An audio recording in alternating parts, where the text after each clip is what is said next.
बांग्लादेशियों के खिलाफ धड़क पकड़ के बाद लोनी विधायक नंदकिशोर गुर्जर के एक कदम से हड़कंप मच गया। विधायक के इस कदम के बाद कई झुंगियों से लोग भागते हुए दिखाई दिए। नंदकिशोर गुर्जर ने आरोप लगाते हुए क्या कुछ कहा, सुनिए। विधायक जी, आप झुग्गियों में पहुंचे हैं, क्या पूरा प्रकरण है? देखिए, यहाँ सभी लोग बांग्लादेशी रोहिंग्या बसे हुए हैं। मैं इस बात को कई बार पकड़वा चुका हूँ, उठा रहा हूँ। दिल्ली में अरविंद केजरीवाल ने देश के साथ गद्दारी करते हुए, देश के साथ धोखा करते हुए जिस तरह से घुसपैठियों को यहाँ ला करके वोट के लिए बसाया। अब आपने देख लिया कि उनके पास वोटर कार्ड, आधार कार्ड, राशन कार्ड कहाँ का, दिल्ली का, रह रहे हैं यहाँ गाजियाबाद में। मैं लगातार अभी कमिश्नर गाजियाबाद को मैंने मीटिंग में माननीय प्रभारी मंत्री के सामने कहा, अभी तक जू नहीं रेंगी है किसी को भी। देश के साथ गद्दारी कर रहे हैं। बिजली विभाग सब जगह कनेक्शन है।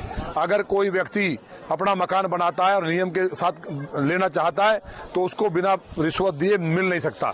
अब ये फर्जी कार्ड देखिए, 2 कार्ड है, एक कार्ड यहाँ का बना लिया दिल्ली का, एक बंगाल का है, बांग्लादेश का है। सब फर्जी कार्ड देखिए किस तरह कार्ड है।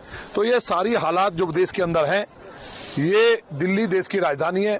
दिल्ली के चारों तरफ जितने भी हमारे ऑफिस हैं, सेना मुख्यालय हो चाहे पार्लियामेंट हो, पूरा देश आज 10 करोड़ रोहिंग्या और बांग्लादेशियों के कारण बारूद के ढेर में बैठा। दिल्ली सबसे ज्यादा सेंसिटिव है। दिल्ली में लगातार वोट के लिए केजरीवाल सरकार अब बता रहे 1000 रुपए में आधार कार्ड बन रहे हैं। बिजली विभाग कहाँ सो रहा है, पुलिस क्या कर रही है? क्या पाकिस्तान में एक भी आदमी नहीं जा सकता, मारा जाएगा। हिंदुस्तान में यहाँ बहुत स्ट्रांग देश होने के बाद भी पिछले 10 साल पहले 10 करोड़ लोग बसाए गए, अब भी यदा कदा आ रहे हैं। तो इनको खदेड़ने का काम सरकार को करना चाहिए। मैं बार बार कहता आ रहा हूँ पिछले 10 साल से। और ये पूरा देश के अंदर जिस तरह आसाम पश्चिम बंगाल की सरकार ने किया है, अब दिल्ली पुलिस कर रही है, उसी तरह से चाहे उत्तर प्रदेश की पुलिस हो, चाहे हरियाणा की पुलिस हो, जो आसपास राजस्थान में जो घुसपैठिए देश भर में, आसाम में, मणिपुर में, आसाम से बहुत बड़ी संख्या में बाहर निकाले गए हैं। एक अच्छा काम हुआ है। ये गाय काटने का काम कर रहे हैं, लूटने का काम कर रहे हैं, यहाँ लोगों के घरों में रात में घुस जा रहे हैं। तो ये बलात्कार से लेकर के सारी घटनाएं बढ़ रही हैं। मुझे उम्मीद है कि सरकार कठोर कार्रवाई करेगी। अगर कार्रवाई नहीं करती है, ये बिजली के कनेक्शन आप देखिए ना, किसी को मिलता ही नहीं है। हमें देखा दंग रह गया हमें। तो ये सरकार जो है, लोनी में पहले भी बांग्लादेशी पकड़े गए हैं और यहाँ पर पहले भी आपने आवाज उठाई थी, लेकिन उसके बाद भी अब तक कोई कार्रवाई नहीं। देखिए, बांग्लादेशी पकड़े गए, AK-47 पकड़ी गई और पार्लियामेंट पे हमला करने वाले लोनी पकड़े गए। ये हम लगातार लड़ रहे हैं। मैं खुद जाना पड़ता है। एक पुलिस वाले को हमने फोन किया, अभी कोई नहीं आया। सब पुलिस वाले पैसे खा रहे हैं, मोटा खेल है यहाँ। उसके बाद बिजली विभाग भी यहाँ पैसे खा रहा है।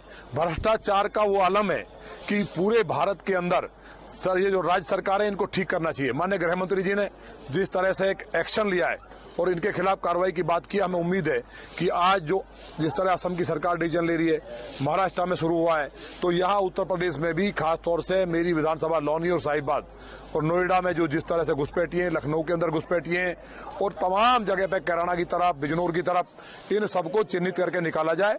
अन्यथा लोनी के लिए पहले हमने खदेड़ा था, फिर लोग कहेंगे कानून हाथ में ले रहे हैं। मैं संवैधानिक पद पे हूँ, पानी सर के ऊपर से गुजर चुका है।